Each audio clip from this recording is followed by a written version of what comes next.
Oui, je vous parlais depuis quelque temps déjà de mon travail acharné sur la traduction du livre de Sagawa Issei, à savoir Dans le brouillard. Eh bien, ça y est, il est sorti.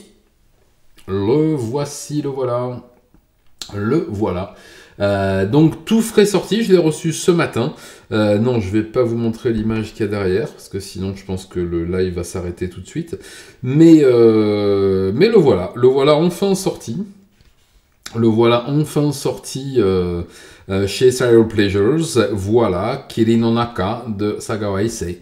Donc je vous en ai déjà parlé, on va en reparler un petit peu. Alors oui, c'est moi qui ai fait l'illustration de couverture aussi. Il est sorti en version française et en version anglaise. Voilà. Donc double sortie et je suis très content du résultat. Le livre est simple et beau et j'ai jeté un œil vite fait là sur une mise en page très simple. Mais voilà, c'est un objet, une fois de plus, pour vous qui vous intéressez au true crime et aux affaires de ce type, c'est vraiment quelque chose d'assez unique dans son genre, pardon, parce que moi le premier, hein, j'écris des livres sur les affaires de meurtre, j'en suis au 4e là, mais on aborde tous les affaires d'une façon très chirurgicale, entre guillemets, si vous me passez l'expression, mais nous abordons le contexte, nous abordons le process, nous abordons l'enquête, le jugement, etc. Et on essaie de comprendre la psyché d'un tueur quand elle est compréhensible, au travers des rapports d'expertise, au travers des comptes rendus d'audience, au travers de toutes ces choses-là. Et bien là, dans ce livre-là, dans le brouillard, on aborde une affaire criminelle par le biais d'un tueur, mais pas d'une façon détournée, c'est-à-dire comme on a pu le faire dans des faux journaux intimes ou des choses comme ça, mais du point de vue de l'auteur lui-même. Et là, on parle de l'auteur des faits, mais aussi de l'auteur du livre, puisque c'est Sagawa qui l'a écrit, prétextant une fausse interview, mais le prétexte ne tient pas très longtemps, et bien c'est une véritable plongée dans l'esprit de Sagawa. De son enfance, c'est-à-dire de la découverte de son penchant cannibale, et pervers aussi, paraphile pour beaucoup de choses, jusqu'à son passage à l'acte. Et là, ce qui est intéressant, c'est que, contrairement à son manga, que j'avais traduit l'année dernière, qui est aussi un témoignage graphique et narratif intéressant, mais qui commence à son passage à l'acte, qui n'insiste pas plus que ça, il en parle, il y a quelques dessins très explicites, mais ensuite il parle énormément de sa vie après son passage à l'acte. Là, dans le brouillard, en fait, dans le brouillard, c'est une expression qu'il répète très souvent, au fur et à mesure des pages, au moment où il commence à passer de l'autre côté, parce que c'est un garçon qui est plutôt équilibré de par son éducation, très bourgeoise, vraiment d'une famille de la haute société japonaise, très instruit, vraiment avec un niveau d'instruction, plusieurs doctorats, des licences, etc. Donc quelqu'un de vraiment très très instruit, très calculateur aussi, mais d'une perversité absolue. Et à chaque fois qu'il s'apprête à passer à l'acte, de quelque façon que ce soit, il commence à parler de cette espèce de brouillard qui l'envahit à l'intérieur, et avant de passer à l'acte, que ce soit des actes de perversion, puis un acte criminel, puis son acte de cannibalisme, il ressent à chaque fois cette espèce de brouillard qui l'envahit. Ce qui s'explique cliniquement, mais voilà. Et la construction du récit est très très intéressante, parce que il a écrit ça de façon à nous perdre un peu dans son récit. C'est-à-dire que lorsque vous lisez dans le brouillard, vous comprenez ce qui est en train de se passer. Et il y a un mot-clé qui fait qu'il va vous renvoyer vers un autre moment de sa vie, qui va expliquer ce qui se passe au moment où la chose advient. Et ça donne une richesse au récit, on va pas lui enlever ce talent de narration. Et puis, pour aboutir à quelque chose de totalement atroce.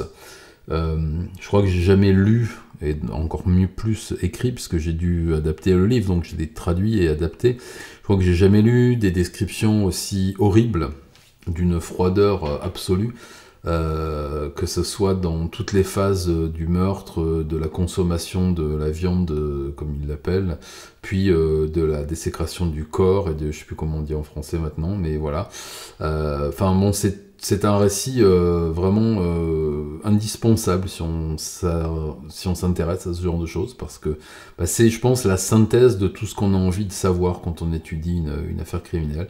Et bien ça y est, il est sorti. Voilà, tout ça pour en arriver là, il est sorti. Je vais vous en proposer une version... c'est pas tout à fait pareil, en fait, on est...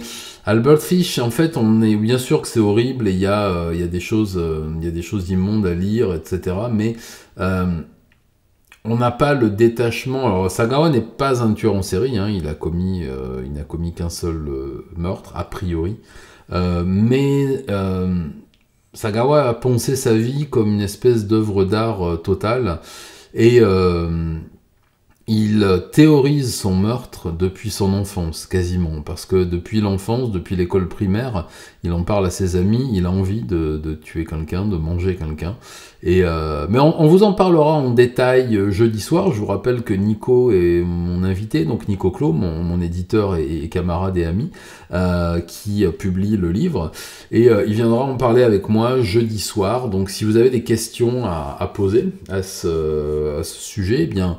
préparez-les dès maintenant, et puis bah, vous pourrez venir parler avec nous. Hey, salut frérot, bonsoir, bonsoir. J'étais en train de parler de la sortie de In the Fog, dans le brouillard. Les deux versions sont sorties, enfin.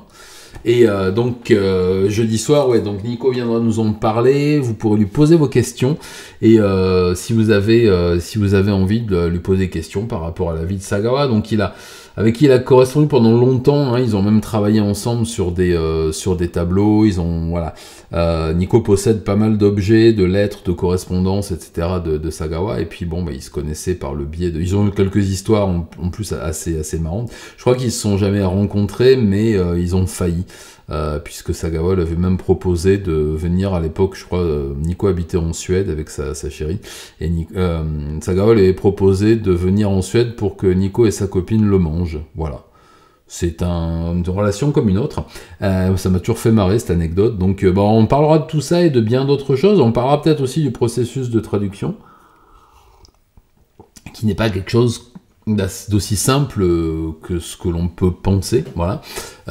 Travail d'adaptation, parce que traduire du japonais au français, du japonais à l'anglais, par exemple, bah, on ne peut pas traduire au mot à mot. Il faut avoir les références aussi, les références culturelles de la personne que l'on traduit, et aussi les références linguistiques de la personne que l'on traduit, sachant que le Japon, c'est un peu comme la France, on a plusieurs façons de parler, et on ne peut pas traduire de la même façon, selon le niveau social, l'origine sociale de quelqu'un. Donc on parlera de tout ça. Je vous le répète, si vous avez des questions à poser à Nico sur le livre, sur Sagawa, sur Serial Pleasures aussi, sa maison d'édition parallèle, sur Camion Noir, sa maison d'édition principale, sur tout ce que vous voudrez, on fera ça en deuxième heure. On va peut-être pousser un peu plus que d'habitude, hein, comme quand on a des invités, parce que quand il y a que ma vieille bougie qui est là, on va dire 2 heures ça suffit, mais quand j'ai des invités passionnants, on va pousser un petit peu. Et puis je vous en proposerai peut-être quelques-uns, on va voir, on est en train de les préparer. Il y aura peut-être un pack spécial, parce que vous savez, donc je vous le répète, c'est moi qui ai fait l'illustration de couverture pour la version française. Il se trouve que j'ai des prints, donc des pressages originaux de mon illustration. Il se pourrait bien que je bricole un petit pack, un truc, enfin, on verra ça. Voilà, voilà. Bon, j'espère que tout s'est bien passé pour vous cette semaine. Enfin, la fin de semaine qui vient de se passer. Frérot, j'espère que ça se passe bien, ton rhume, que ça va mieux. Moi, j'y ai échappé, là, je suis assez content. J'aime bien mes moustaches vers le bas.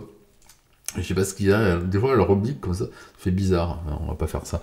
Mais voilà, le week-end étant ce qu'il est, j'ai eu le temps de lire les informations, un peu mieux, ouais, tant mieux.